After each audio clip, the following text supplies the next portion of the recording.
এই উপরের লাইনটা আগে বিদ্যুৎ ছিল, বিদ্যুৎ তো নাই আর বিকেল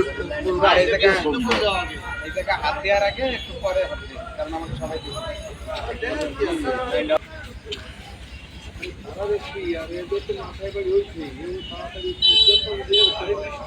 আচ্ছা, কি কোনোভাবে কি নিয়ে যাওয়া সম্ভব? আজকে পরিষ্কার করা সম্ভব?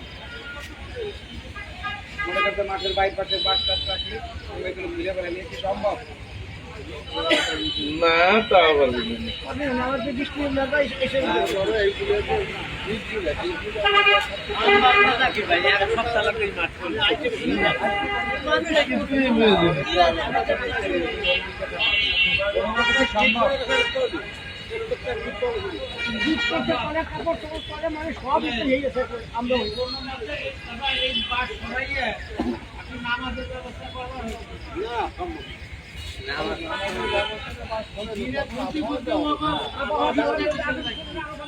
আর তারপর আবার এই তাবন আঠানা আকাশের অবস্থা তো ভালো। এই মাঠ